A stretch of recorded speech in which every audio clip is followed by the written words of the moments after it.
예배 오신 여러분들을 주님의 이름으로 환영하고 축복합니다. 잘 오셨습니다. 반갑습니다. 우리 많은 분들이 오지 않았지만 하나님은 여전히 이곳에 오시고 또 우리 믿음으로 걸어가길 간절히 소망합니다. 아멘. 네, 함께 찬양하며 나아갑시다.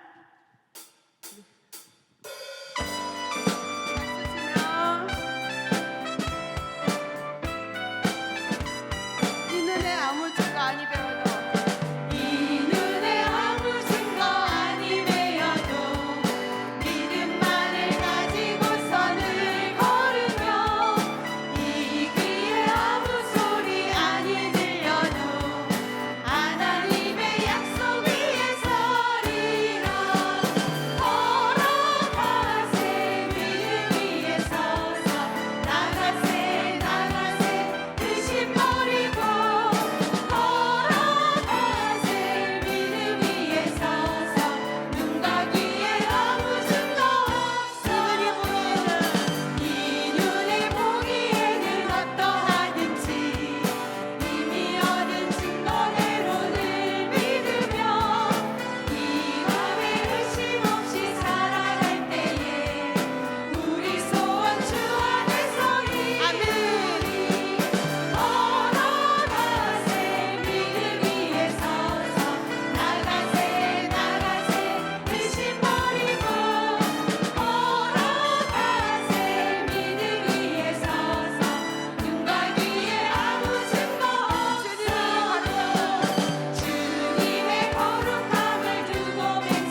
우리가 주님의 도우심을 바라보며 늘 살기를 원합니다. 고백하며 나아갑시다. 날마다 날마다 숨쉬는 순간마다 내 앞에 어려운 일 보내 주님 앞에 이 몸을 맡길 때 슬픔 없네 두려움 없네 주님의 그 정의로운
주님 오실 때까지 우리가 하나님께 나아가겠습니다. 아멘.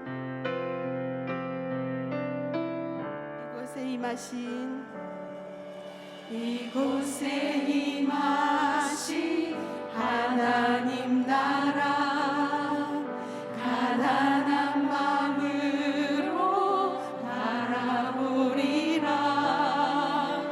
먼저 그 나라 뜨뜻하며 나의 삶 드리리. 아멘. 주님이 맡기신 하나님 나라, 믿음의 눈으로 바라보리라. 하늘의 뜻이 이 땅 가운데 완성된 그날까지 믿음 다요 그 위에 서리라. 하나님의 나라는 무너지지 않으리. 믿음 다요 그 나라 세워가리라. 주님 곧 오실 때 믿음 다요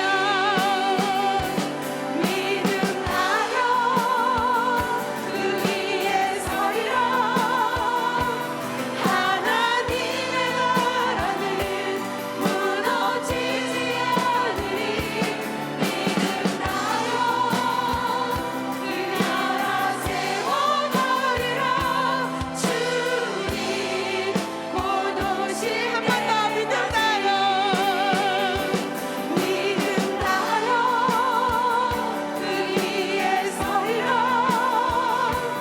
하나님의 나라는 무너지지 않으리. 믿음 다요 그 나라 세워가리라.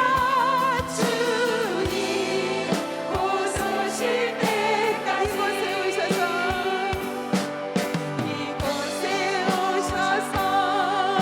이곳에 앉으소서. 이곳에서 드리는 예배를 받으소서. 주님의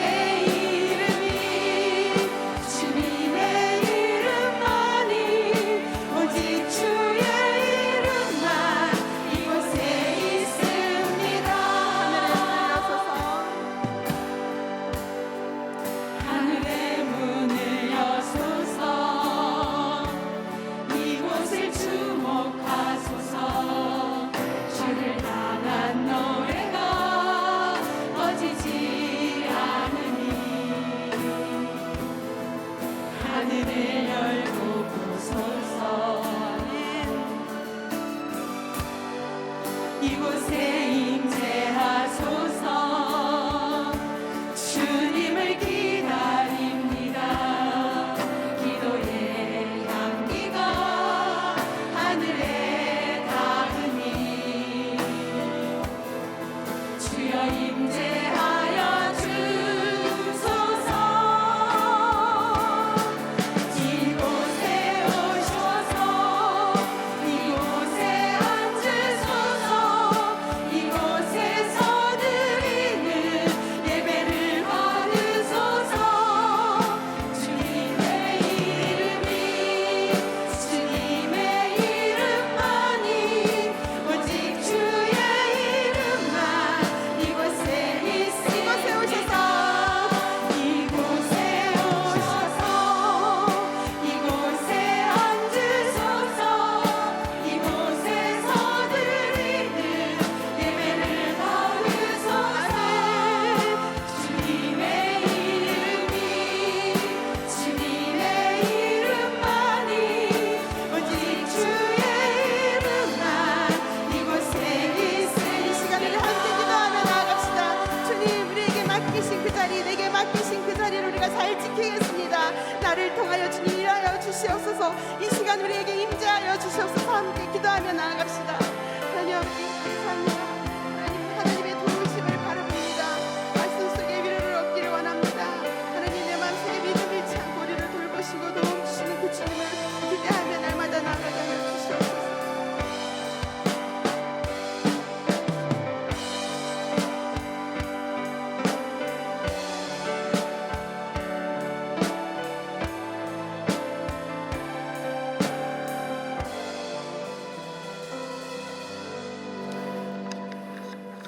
사랑과 은혜가 풍성하신 하나님 아버지, 오늘 이 시간 우리를 수요 목장 예배로 불러주심을 감사드립니다. 이 시간 함께 하실 하나님의 은혜를 사모하며 나왔사오니 하나님 은혜 베풀어 주시옵소서. 특별히 모든 것이 하나님의 은혜임을 기억하며 고백하며 나아왔습니다. 이 자리에 있는 것 또한 하나님의 은혜임을 기억하며 어디 있든지 무엇을 하든지 주님의 나라와 의를 위하여 헌신하며 나아가는 저희들 되게 하여 주시옵소서. 주님 함께 하실 줄 믿으며 이 모든 말씀 우리 주 예수 그리스도 이름으로 기도합니다. 아멘. 네, 오늘 우리에게 주시는 하나님의 말씀은 민수기 10장 29절에서 34절 말씀입니다. 다 함께 일어나셔서 하나님의 말씀을 경청하겠습니다. 모세가 모세의 장인 미디안 사람 루엘의 아들 호밥에게 이르되 여호와께서 주마하신 곳으로 우리가 행진하나니 우리와 동행하자. 그리하면 선대하리라. 여호와께서 이스라엘에게 복 내리리라 하셨느니라. 호밥이 그에게 이르되 나는 가지 아니하고 내 고향 내 친족에게로 돌아가리라. 내 친족에게로 가리라. 모세가 이르되 청하건대 우리를 떠나지 마소서. 당신은 우리가 광야에서 어떻게 진칠지를 아나니 우리의 눈이 되리이다. 우리와 동행하면 여호와께서 우리에게 복을 내리시는 대로 우리도 당신에게 행하리이다. 그들이 여호와의 산에서 떠나 3일 길을 갈 때에 여호와의 언약궤가 그 3일 길을 앞서가며 그들의 쉴 곳을 찾았고 그들이 진영을 떠날 때에 낮에는 여호와의 구름이 그 위에 덮었더라. 이것은 하나님의 말씀입니다. 아멘. 우리 함께 옆에 계신 분들과 이렇게 한번 인사해 보겠습니다. 하나님은 우리의 선한 목자이십니다. 한 번 더 인사할까요? 하나님은 우리와 함께 하십니다. 네, 아마 방송인 것 같습니다. 어떤 방송에서 2명의 대학생들에게 이런 질문을 했다고 합니다. 당신이 무인도에 갈 때 3가지를 챙겨갈 수 있다면 무엇을 가져가겠습니까? 라는 질문을 던졌습니다. 아마 이 대학생 중에 한 명은 이과생이고 한 명은 문과생이었던 것 같습니다. 이과생 학생이 먼저 대답을 합니다. 구급 상자와 금속 양동이. 이 금속 양동이도 그냥 양동이가 아니라 이제 짠물을 이제 단물로 바꾸는 그런 양동이, 그리고 마체테라라는 정글용 칼을 가져가겠습니다라고 말했다는 것입니다. 확실히 이 이과생들은요, 생존을 위해서 무엇이 필요한지 정확하게 알고 그 생존을 위한 물건들을 이제 가져간다라는 것을 우리가 알 수 있습니다. 이러한 질문 뒤에 이제 문과생에게 이제 동일한 질문을 던졌겠죠. 무엇을 가져가겠습니까? 라고 하자 이 문과생이 이렇게 답했다고 합니다. 책과 선풍기요. 그런데 이어서 말한 세 번째 대답이 참 재밌습니다. 뭐냐면 모네의 그림입니다 라고 답했다고 합니다. 사실 생존하는데 전혀 필요 없는 써 보이는 것들이죠.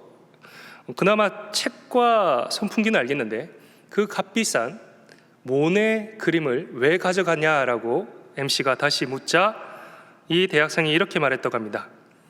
내가 모네의 그림을 훔치면 세상이 나를 찾아오지 않겠습니까? 예, 몇 분이 막 웃으셨는데 집에 가면 생각나서 웃길 겁니다. 여러분, 웃으신 이유가 무엇입니까? 여러분, 이 질문 자체는요, 사실은 일어나지 않을 것을 가정해서 던진 질문입니다. 그렇죠? 그리고 이 학생들도 이 질문을 어쩌면 곰곰이 생각할 수 있겠지만 그 요지에 맞게 이것이 나에게 일어나지 않지만 그래도 만약에 한번 가본다면 내가 무엇이 필요할까라고 대답했을 것입니다. 근데 여러분, 만약에 실제로 무인도에 떨어지게 된다면 여러분, 이 질문에 대해서 우리는 과연 어떤 대답을 할 수 있겠습니까? 쉽게 대답할 수 있을까요? 쉽게 선택할 수 있을까요? 정말 무인도에 가는데 내가 3가지만 골라야 된다. 그렇다면 우리의 입술에서 나오는 그 대답은요, 절대로 웃음으로 나오지 않을 것입니다. 모네 이딴 소리 못할 겁니다. 여러분, 그런데도 우리는 인생을 살다 보면 마치 무인도와 같은 그러한 곳에 들어간 것만 같은 위기와 또 그러한 공포를 느낄 때가 있다는 것입니다. 그래서 때때로는 우리의 인생이 광야길을 걷는 것 같은 느낌을 든다라는 생각이 들 때가 있죠. 비록 무인도는 아니다 할지라도 내 삶에서 광야길을 걷는 것 같은 그런 위기와 어려움에 처할 때가 있다는 것입니다. 그렇다면 그럴 때에 우리는 과연 어떠한 자세로 이 광야길 같은 인생을 가야 할까요? 감사하게도, 감사하다는 말이 참 웃기지만 성경은 우리에게 인생의 광야와 같은 길을 걸어간 믿음의 선배들이 있음을 우리에게 알려주고 있습니다. 그들은 바로 이스라엘의 그 애굽을 출애굽하였던 이스라엘 세대들이었다는 것입니다. 여러분, 누구의 도움을 받지도 못하고 어려움에 처한 그곳, 그리고 늘 광야에서 걸어가는 그 어려움 속에서 과연 이스라엘의 백성들을 통하여 우리가 광야 같은 인생길에서 얻어야 될, 우리가 가져가야 될 세 가지 자세는 무엇인지 오늘 이 시간 함께 알아보는 시간 되도록 합니다. 첫 번째로 우리가 기억해야 될 것, 이스라엘 백성들의 삶을 통해서 우리가 기억해야 될 첫 번째 자세는요, 세상을 의지하지 말고 하나님을 의지해야 합니다. 너무나 당연한 이야기고 우리가 너무나 잘 알고 있는 것입니다. 그렇죠, 여러분? 누구든지 세상 의지하자라고 말하는 기독교인은 아무도 없어요. 다 하나님 의지하자고 그럽니다. 그런데 오늘 말씀을 보면 이런 일이 일어납니다. 10장 29절에 모세가 모세의 장인 미디안 사람 루엘의 아들 호밥에게 이르되 여호와께서 주마신 곳으로 우리가 행진하나니 우리와 동행하자. 그리하면 선대하리라. 여호와께서 이스라엘에게 복내리리라 하셨느니라 라고 말하고 있습니다. 지금 모세가 이렇게 대화를 나누고 있는 이 호밥이라는 사람은요, 출애굽기에서 그 이름이 또 다르게 기록되어 있는데 이드로라고도 기록이 되어 있습니다. 즉 이 미디안 사람 호밥, 이드로는요 모세의 장인입니다. 이 장인 어르신이 참 대단한 사람인 것이요, 모세가 그 애굽에서 그 자신의 민족을 학대하는 애굽 사람을 살인하고 광야로 도망가지 않았습니까? 광야로 도망쳤을 때 그를 품어줬던 사람이 바로 이 호밥입니다. 호밥, 미디안 사람 호밥입니다. 품어줬을 뿐만 아니라 이 사람을 자신의 사위로 삼습니다. 여러분, 사람을 죽이고 온 살인자를 자신의 사위로 맞이할 만한 분이 있습니까? 아무도 없죠. 그런데 이 호밥이라는 사람 참 대단한 게, 아마 모세가 자신의 자초지명을 설명을 하는데 이 사람 제사장입니다. 그렇기 때문에 그 설명을 듣더니 이 사람이 보통 사람이 아니구나라고 해서 자신의 딸을 주는 것이죠. 살인자에게 딸을 줄 부모는 아무도 없습니다. 사위로 맞이 들인 그는요, 너무나 놀랍게도 이 모세를 광야에서 살 수 있도록 가르쳐 줍니다. 모세는 사실 애굽에서 왕자였잖아요. 왕자가 광야를 과연 얼마나 경험해 보겠습니까? 그렇게 많이 경험해 보지 않았을 것입니다. 그러나 이 호밥이 이 모세가 광야에서 잘 생활할 수 있도록 여러 가지 지도를 했을 것입니다. 이런 걸 만났을 때는 이렇게 대처하고, 이런 어려움이 처했을 때는 이렇게 하면 된다. 물론 사위이기도 하지만 자신의 딸의 생계가 걸려있는 그런 거지 않습니까? 얼마나 잘 가르쳐 줬겠습니까? 그가 그럴 수 있었던 것은 광야 생활의 전문가였기 때문이에요. 모세가 40년이라는 시간 동안 광야에서 지낼 수 있었던 것은 그 호밥의 도움과 가르침이 있었기 때문입니다. 그러나 어쩌면 이제 모세가 생각했을 때 장인 어르신은 이제 엄청난 사람인 거죠. 광야 생활에서 꼭 필요한 사람인가 동시에 그에게 지혜를 구할 때 답을 얻을 수 있다라는 인식이 있습니다. 뿐만 아니라 모세가요, 어떤 어려움이 있었냐면 백성들을 이끈 데 있어서 모든 백성들이 어떤 일만 터지면 모세에게 찾아와서 송사를 부탁하는 겁니다. 그런데 그 송사의 내용들이 작은 것부터 큰 것까지 참 많이 있었겠죠. 하다못해 막 아이스크림을 저 아이가 한 입 베어 먹었는데 저 아이를 때릴까요 말까요, 이런 걸 가지고 이제 쉽게 설명을 드린 겁니다. 이런 것까지 가지고 모세에게 찾아오는 것입니다. 여러분, 장정만 60만 명이고 뭐 기록에 의하면 한 400만 명 정도 되는 인원들이 막 왔다 갔다 하는데 얼마나 많은 일이 하루에 일어나겠습니까? 그런 모든 일을 처리하면서 모세가 지치는 것이죠. 그걸 보던 호밥이 이렇게 말합니다. 야, 너 그러다가 번아웃 된다, 지친다. 그렇게 하지 말고 천부장, 백부장 이렇게 세워서 작은 그 송사는 이렇게 밑에 백부장이나 이런 사람들에게 맡기고 너는 정말 큰 사건들, 정말 민족의 생사를 가르는 일들만 네가 처리를 하는 게 좋겠다라고 권면하죠. 그래서 모세가 그 권면을 받아들여서 또 이제 이스라엘 백성들의 체계가 잡히는 그런 사건도 있었습니다. 이렇게 생각할 때 모세에게 있어서는 그의 장인은 어떻습니까?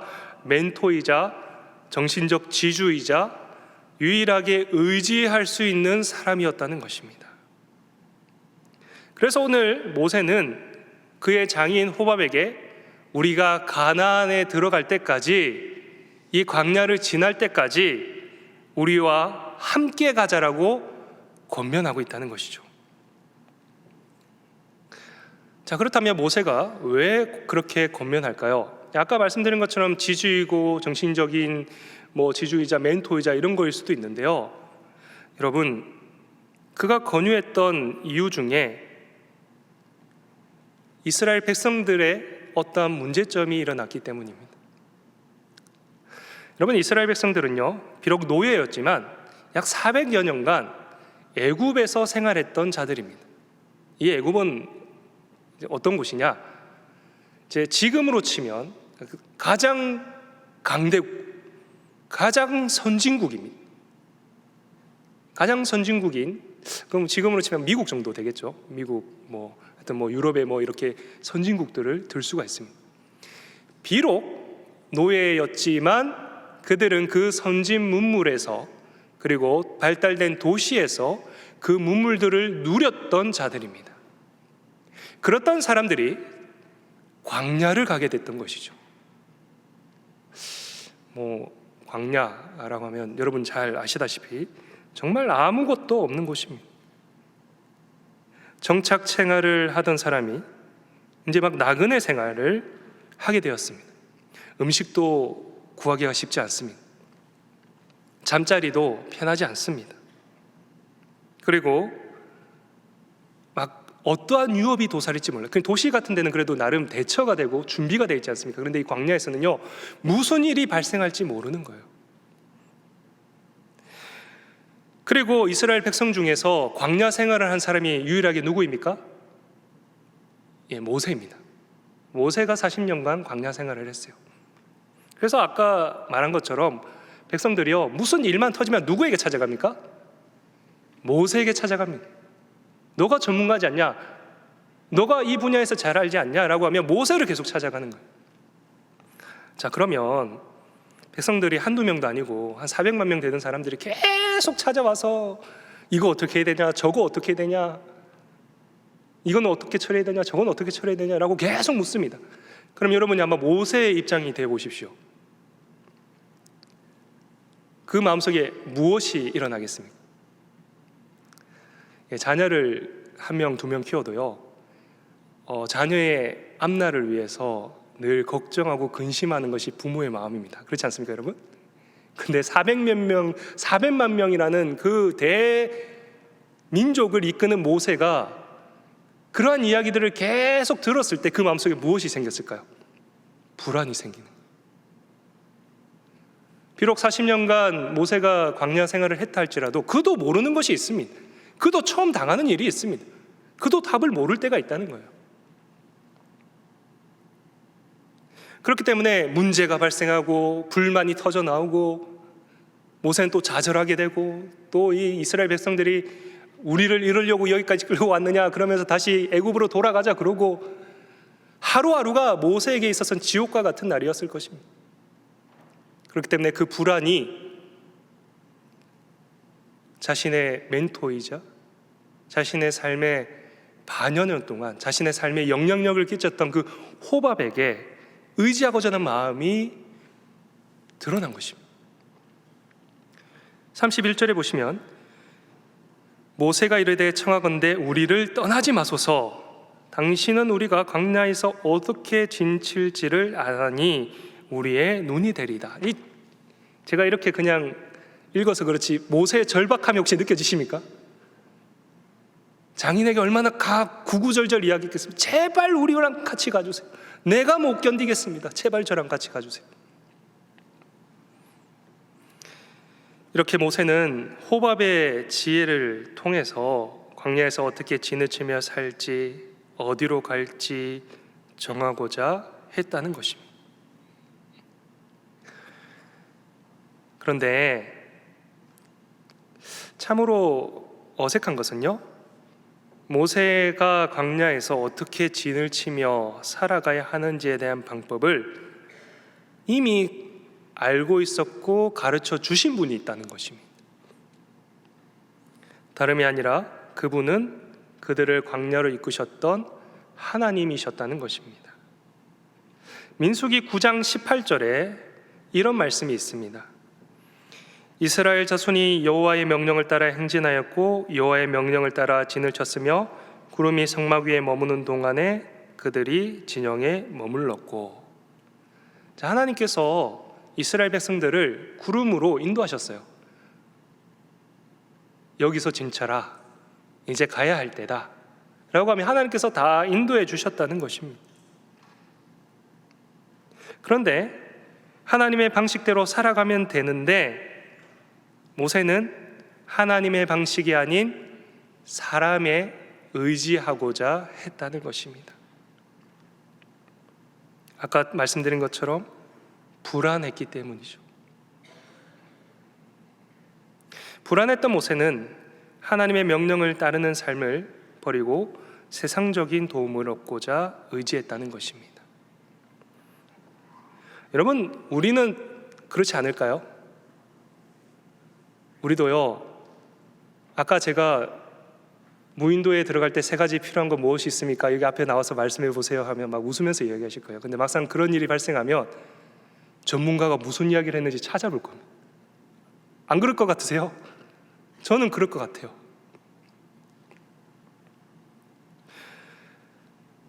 우리가 하나님의 말씀을 의지하는 방식을 버리는 가장 큰 요인이 우리 안에 불안이 있기 때문이라는 것입니다.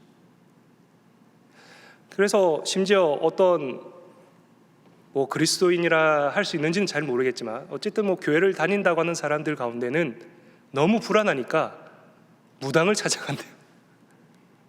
교회에서는 정확하게 말 안 해주거든요.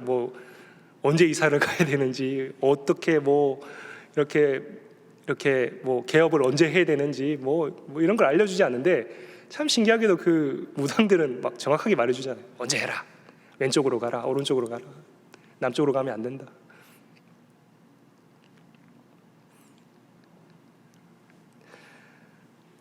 여러분, 그런데요, 하나님은 이미 우리를 인도하고 계신다는 것입니다. 어떻게 해요? 말씀으로 우리를 이미 인도하고 계세요. 여러분께서 매주 묵상하시는 그 말씀 속에, 또 예배 시간에 나오는 그 말씀 속에, 또 우리의 삶을 되돌아보면 하나님께서 나를 인도하셨구나를 깨닫는 때가 얼마나 많이 있습니다. 단지 우리가 하나님을 의지하지 못하는 이유는 우리 속에 불안이 있기 때문인 거예요. 미래가 예측되지 않기 때문이에요. 계속 문제가 발생하기 때문인 것입니다. 그렇기 때문에 모세처럼 우리도 똑같은 인간이잖아요. 그 모세, 하나님과 직접 대면한 모세조차도 인간을 의지하는데 우리는 오죽하겠습니까? 다시 한번 오늘 말씀을 우리 마음속에 새기시길 바랍니다. 때때로 우리가 살다 보면 우리를 불안하게 하는 광야 같은 곳에 떨어질 때가 있습니다. 그럴 때에 사람을 의지하는 것이 아니라 하나님을 의지하시는 우리 귀한 동안의 성도님들 되시기를 바라겠습니다. 하나님을 의지할 때에, 하나님을 믿고 나아갈 때에, 그때가 바로 하나님께서 일하실 때라는 것입니다. 나를 위해 역사하시는 하나님을 의지하시는 동안의 성도님들 되시기를 축복합니다. 자, 두 번째로 이스라엘 백성들을 통해서 우리가 광야 같은 인생길을 지나야 되는 자세, 두 번째는 하나님의 인재 안에 거하기를 사모해야 된다라는 것입니다. 오늘 본문 말씀 33절에 보시면 그들이 여호와의 산에서 떠나 3일 길을 갈 때에 여호와의 언약궤가 그 3일 길에 앞서가며 그들의 쉴 곳을 찾았고 라고 되어 있습니다. 일반적으로 이제 광야를 지나는 사람들이 그 여정에서 살아남기 위해서 반드시 지켜야 할 수칙이 있는데요, 그것은 광야를 지날 때에 오아시스를 그냥 지나쳐서는 안 된다는 것입니다. 이제 오아시스라는 것은 이제 쉼이 있는 곳이죠. 지금 목마르지 않다고 해서 눈앞에 오아시스가 있는데 그냥 지나쳐 버리면 반드시 후회하게 되어 있다라는 것입니다. 그만큼 광야를 지날 때 중요한 것은 쉴 곳을 찾는 거예요. 쉼을 얻는 곳을 찾아야 된다는 것입니다. 특히 물을 마시거나 쉴 곳이 필요한 것인데, 그래서 광야를 지나는 사람들마다 물을 찾기 위해서 이렇게 본진이 있으면 천병을 보내는 거예요. 그러니까 10명이 여행을 간다면 2-3명을 미리 앞서 보내는 것입니다. 그래서 물이 있나 없나, 오아시스가 있나 없나를 찾게 하는 것이죠. 그런데 오늘 본문의 말씀에 보면 이스라엘 백성의 천병의 역할을 하는 것이 있음을 우리에게 알 수 있습니다. 그것이 무엇입니까? 여호와의 언약궤라는 것입니다. 여호와의 언약궤가 이스라엘 백성보다 앞서가서 그들이 쉴 만한 곳을 어떻게 했다고요? 찾고 있었다는 거예요. 여러분, 이 이스라엘 백성의 천병 역할을 하는 이 여호와의 언약궤란 무엇이냐? 이 언약궤는 바로 하나님의 임재를 상징하는 물건입니다. 하나님께서 언약궤가 위치했던 지성소에 임하셨고 제사장들을 그곳에서 만나 주셨다는 것이죠. 이처럼 하나님의 임재를 상징하는 언약궤가 이스라엘 백성에서 앞서가서 그들의 쉴 곳을 찾았다라고 하는데, 여기서 쉴 곳이라고 번역된 히브리어 메누하는 일시적인 안식처를 의미합니다. 우리가 왜 여호와의 언약궤가 그들의 쉴 곳을 찾았는지 그 이유를 깨닫게 됩니다. 아까도 말씀드린 것처럼 일시적인 그 안식처를 찾고 있는 것인데, 사실 이 일시적인 안식처에 여호와의 언약궤가 자리하면 그곳은 누가 임하는 자리가 되는 것입니까? 여호와께서 임재하는 자리가 되는 거예요. 그렇잖아요. 여러분, 세상 속에서요, 우리가 안식처를 찾습니다. 우리도 열심히 일하잖아요. 일하다가 우리 인간은 기계가 아니잖아요. 기계도 마찬가지죠. 기계도 쉬어야 돼요. 우리 인간도 쉬어야 됩니다. 이 땅에서 안식을 얻어야 되는 것이죠. 그런데요, 세상 속에서는 그 안식이라는 것이 굉장히 임시방편적이고 일시적이라는 것입니다. 잠깐 쉴 수 있는데 우리의 그 영혼의 쉼까지는 가지 못하는 것이죠. 그런데 하나님께서 그곳에 임재하시면 온전한 안식이 임한다는 것입니다. 하나님께서 임재하시면요, 험한 광야가 실만한 물가로 변합니다. 하나님께서 임재하시면 우리 영혼이 살아납니다. 하나님께서 임재하시면 방황하던 믿음이 회복이 되는 것이죠. 하나님께서 임재하시면 메말랐던 마음에 은혜의 강물이 흐르는 것입니다. 그렇기 때문에 비록 우리가 일시적이고 임시적인 삶의 현장 가운데 살아간다 할지라도 하나님의 임재를 바라야 되는 것이죠. 여러분, 그렇다면 하나님의 임재를 나의 삶의 자리에서 경험하려면 우리에게 필요한 것이 무엇일까요? 이진우 목사님께서 이 설교를 하셨는데, 이진우 목사님께서는 이제 여기 대학 축제 때 그 스타들을 기다렸던 그 이야기를 들려주셨는데, 저도 한 가지 생각나는 게 있었어요. 뭐냐면 제가 대학 시절에 이제 영화 보는 걸 굉장히 좋아해가지고 저희 지역에서 가까운 지역에 그 국제 영화제를 했습니다. 여러분 지금 아마 이제 막 하려고 하는 건데, 부산 국제 영화제 제가 간 적이 있습니다. 국제 영화제에 가서 이제 제가 좋아하는 배우가 나오는 영화를 보기 위해서 줄을 서 있는데, 그 새벽에 저도 열정이 있었죠. 있었는데 옆에 보니까 한 무리의 그 관광객들이 이제 깃발을 따라서 이렇게 쭉 오고 있는 거예요. 딱 한눈에 봐도 있어야 되지 않은 장소에 그 사람들이 온 것처럼 느껴집니다. 저분들이 왜 여기? 제가 봤을 때 한 60, 70대 정도 돼 보이시는 아줌마들이 그 깃발을 들고 막 그 새벽에 따라오는 거예요. 저희 매표소 옆에 이렇게 소무대가 있었거든요. 이렇게 자그마한 소무대가 있는데 거기에 막 줄줄줄 쫓아오시는 거예요. 한 3, 40명 돼 보였습니다. 그러더니 같이 가이드가 그 무대에 올라가서 뭐라 하는 거예요. 그랬더니 저 그런 장면 처음 봤거든요. 막 아줌마들끼리 막 몸싸움을 하더니 앞자리 가려고 이렇게 하더니 갑자기 한 30초 만에 자리가 착 정리되면서 착석을 하시는 거예요. 야, 저 뭐냐 저거, 우리 같은 젊은 사람들이야 뭐 그렇다 치면 저 아줌마들 뭘까 알고 있는데, 가이드가 이제 저희 옆에서 쉬고 있길래 슬쩍 가서 물어봤습니다.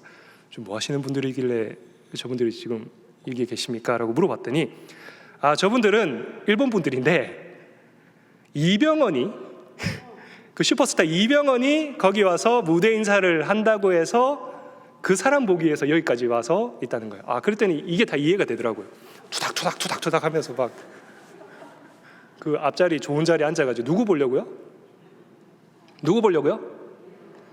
자, 그 사람들이 그랬던 것은 그 마음속에 뭐가 있습니까? 그 사람을 만나겠다는 간절함. 내가 그 사람을 만나서 내가 위로받겠다, 기쁨을 누리겠다 라는 그 간절함이 있었던 거예요. 후일에 들었더니 못 만났다고 합니다. 근데 여러분, 저는요 그 정도 간절함이 있다면 언젠가는 만날 거라 생각이 들었습니다.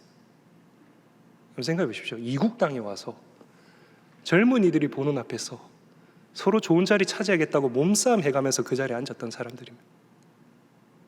언젠가 만나지 않겠습니까? 여러분, 하나님의 임재를 간절히 사모하는 자에게 주어집니다. 잠언 8장 17절에 보시면 나를 간절히 찾는 자가 나를 만날 것이니라. 아멘.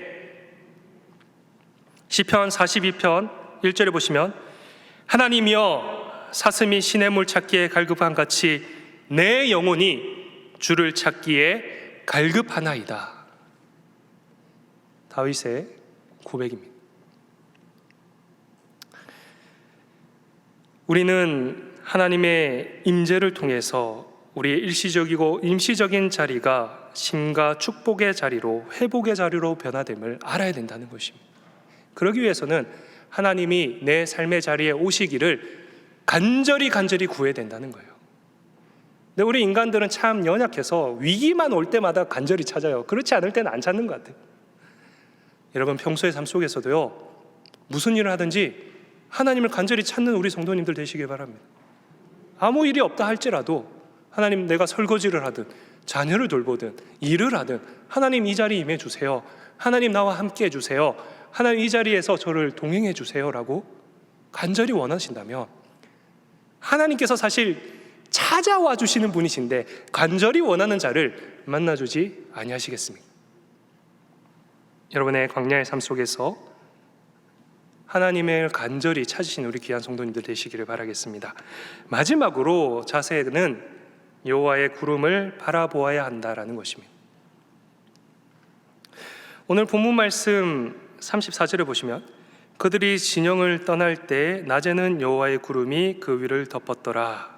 자, 여기서 여호와의 구름이라고 표현이 되어 있는데요, 이에 대해서 성서학자들은 이는 그 백성들을 위해 여호와의 하나님의 능력이 아니고서는 만들어질 수 없는 특별한 것이라고 이야기하고 있습니다. 그러니까 구름이 있는데 우리가 평소에 하늘 보면 구름이 있잖아요. 그런 구름이 아니라 백성들을 위해서 하나님께서 어떻게 하셨다고요?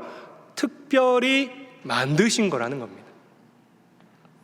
구름을 만드신 데는 두 가지 목적이 있습니다. 하나는 뜨거운 태양으로부터 백성들을 보호하기 위해서고, 다른 하나는 길을 잃고 헤매지 않도록 백성들을 인도하기 위해서라는 거예요.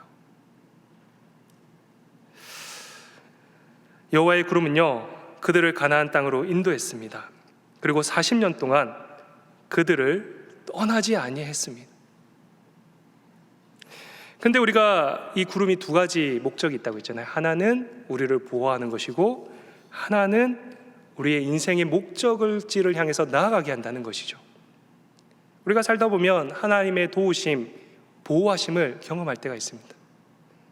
근데 우리의 인도하심을 경험할 때는 언제입니까? 내가 삶의 방황이 왔을 때, 방향을 잃었을 때, 어디로 갈지 알지 못할 때 하나님의 말씀이 딱 우리에게 임할 때가 있어요. 그러면 그 하나님의 말씀을 통해서 우리가 나아갈 방향을 알게 되는 것이죠. 결국 우리가 나아야 될 곳은요, 이 땅이 아닙니다. 광야에서 살아갈 우리가 아니에요. 우리는 참 존귀한 존재들이기 때문에 우리는 어디로 가야 되는 것입니까? 하나님이 예비하신 저 천국으로 가는 자들입니다. 그렇기 때문에 우리가 기억할 것은 40년 동안 광야 생활하는 동안 하나님은 이스라엘 백성들에게 구름이 만들어 주셨듯이 우리의 인생의 삶 속에서 하나님은 언제나 우리에게 구름을 보내주신다는 것입니다. 그 말인즉슨 우리와 늘 동행해 주신다는 것입니다. 이러한 마음을 마음속에 가질 때, 우리가 기억할 때, 이 자세를 우리 마음속에 새길 때 우리의 불안이 사라지고 하나님의 말씀에 순종하며 나아갈 수 있는 힘과 용기를 얻을 수 있다라는 것입니다. 세 가지 말씀을 드렸습니다. 우리 이제 말씀과 적용에 한번 보시겠는데요. 질문이 세 가지, 그러니까 이거와 관련된 질문을 제가 세 가지 던졌습니다. 첫 번째 질문을 한번 보겠습니다. 광야 같은 인생길에서 불안으로 인해 세상을 의지하고픈 유혹이 있었지만 하나님을 의지하여 하나님의 일하심을 경험하신 은혜를 나누어 봅시다. 저도 이런 경험이 있는데요. 2011년 3월 11일 기억하고 있습니다. 한 오후 3시쯤 됐는데 뉴스 보니까 막 일본이 난리가 난 거예요. 동일본 대지진이 일어나가지고 막 희한한 장면들이 보이더라고요. 그런데 제가 그때 장신대 입시를 하면서 그 옆에 보면 이제 견습 선교사를 뽑는 그 안내문이 있었어요. 거기 볼 때마다 제가 일본을 놓고 기도를 했습니다. 하나님, 저는 일본 가겠습니다. 1년 정도 헌신하겠습니다. 근데 장신대 합격하고 거기를 지원하려고 하는데 그 일이 터진 거예요. 막 난리가 났죠. 막 일본에 계신 분들 막 들어오고 막 난리가 났어요. 근데 전문가들의 이야기를 들어보면 감이 안 돼요. 어떻게 또 여진이 일어나서 지진이 일어날 수 있고, 특히 제일 무섭게 한 것은 눈에 보이지 않는 방사능에 문제가 있었습니다. 방사능에 잘못 짜이면 유전자 변이가 돼서 자손을 못 낳거나 자손을 낳아도 이렇게 안 좋게 나올 수가 있다라는 그런 이야기들을 계속 들려오는 거예요. 근데 저는 1년간 기도했는데, 하나님께 소원했는데 저 안 가도 되겠나, 하나님 기도 한번 더 해보고 마음에 가지 말라는 하나님 음성이 있으면 안 가고, 그래도 뭐 가라 하시면 가겠다라고 해서 갔을까요, 안 갔을까요? 전문가들은 가지 말라고 했는데 갔습니다. 심지어 교수님도 너 왜 가냐 그랬습니다. 애 아기 잘 놓고 잘 살고 있습니다. 뭐 손가락 발가락 제가 다 검사해봤어요. 여러분,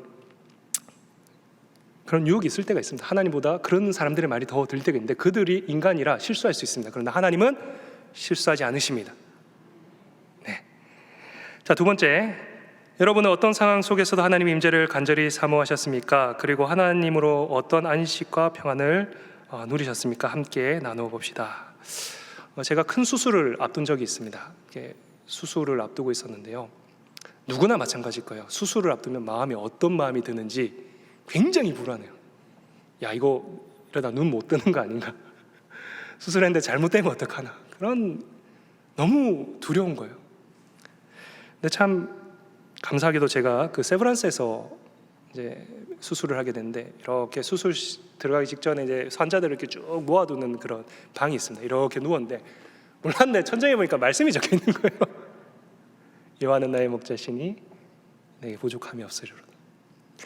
막 두렵고 떨렸는데 그 말씀을 딱 보는 순간, 아, 하나님 나의 목자 되시는구나. 그렇지, 하나님 함께 하시구나. 그래, 내가 여기서 두려워한들 뭔 결과가 달라지겠냐. 하나님 의지하자. 그리고 수술 때에 수술을 임했습니다. 감사하게도 수술이 잘 이루어져서 그때 마음의 불안함과 어려움이 하나님으로 인하여 평안을 찾았던 경험이 있습니다. 여러분도 아마 그런 경험들이 있으실 것입니다. 함께 나눠주시기 바랍니다. 세 번째, 하나님의 구름은 이스라엘 백성을 위험으로부터 보호하고 길을 헤매지 않도록 목적지를 향해 나아가게 하였습니다. 여러분의 삶 속에서 경험한 하나님의 보호하심과 인도하심을 함께 나누어 봅시다.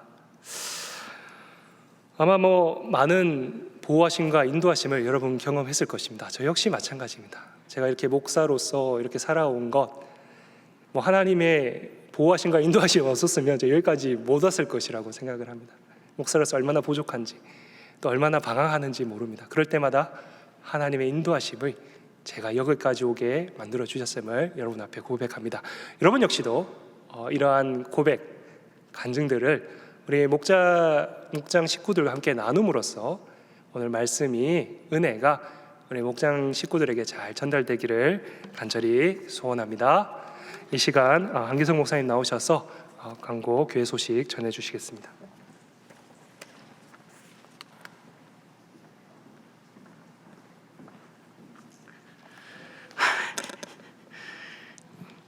네, 수고 많이 하셨습니다. 교회 소식을 조금 전해드리겠습니다. 목장 모임 여러분 시작할 때마다 말씀 암송하고 계시죠? 다 묵상하고 계시죠? 10월의 말씀은 히브리서 13장 16절 말씀입니다. 우리 자막이 나오는데 함께 읽어보도록 하겠습니다. 시작. 오직 선을 행함과 서로 나누어 주기를 잊지 말라. 하나님은 이 같은 제사를 기뻐하시느니라. 아멘. 이제 담미 목사님 내일 오십니다. 훌쩍 지나가 버리는 것 같습니다. 목사님 조금씩 회복된다고 말씀은 하시지만 아직은 조금 더딘 것 같아요. 코로나 후유증도 없지 않아 있는 것 같고, 그래서 여러분 계속해서 목사님 위해서 기도해 주시기 바랍니다. 이번 주일에는 말씀을 꼭 전하시겠다고 목사님 말씀해 주셨어요. 그래서 목사님 위해서 계속해서 기도해 주시기 바랍니다. 2022년 추수감사 특별 새벽기도회 준비하고 있습니다. 10월 24일 추수감사 주일 다음 날부터 2주간 진행되는데, 담임 목사님과 또 우리 반가운 얼굴들도 이번에 또 뵐 수 있겠죠. 그 6분의 목사님 모시고 추수감사 특별 새벽기도회 진행됩니다. 다시 쓰는 회복행전이라는 주제를 가지고 진행되니까 여러분 기도하시면서 준비하시면 좋을 것 같아요. 이번에는 많이들 오시면 좋을 것 같아요. 2주만 하니까. 그죠? 저한테도 이렇게 얘기하는 분들이 계시더라고요. 2주만 하니까 한번 힘을 한번 내봐야겠다고. 2주 하니까 여러분 꼭 오십시오. 우리 목장 식구들도 2주밖에 안 하니까 다들 이번에 한번 해보자고, 개근 한번 하면서 또 기도 한번 해보자고 하시면 좋을 것 같습니다. 세례 입교 예식 준비하고 있습니다. 세례 입교 예식 여러분 꼭 많이 신청해 주시고, 제가 보니까 우리가 총회가 지난번에 세례 받는 나이를 줄였어요. 청소년 세례, 그러니까 어린이 세례를 만들어서 지난번에 우리가 나이를 조금 낮췄었거든요. 다 총회에 맞춰서 확 낮춘 건 아니고 조금 낮췄다가 다시 그냥 제자리로 돌렸는데, 그래서 그때 교육부 아이들이 세례를 많이 받았습니다. 그러니까 이번에 보니까 세례 받아야 될 나이가 된 친구들이 다 받은 거예요, 이미. 그래서 우리 마을에서 이번에 세례 신청을 좀 많이 하시면 좋을 것 같습니다. 세례 받지 못하신 분들, 그냥 이렇게 교회 다니시는 분들, 6개월이 동안교회 등록하신 지 6개월이 지나신 분들 여러분 꼭 파악하셔서 이번에 세례나 입교 신청하시면 좋을 것 같습니다. 사역론 19기가 진행됩니다. 우리 사역론은 새 생명 풍성한 교회 생활 비전과 사명 이 세 가지를 수료하신 분들이 들을 수 있습니다.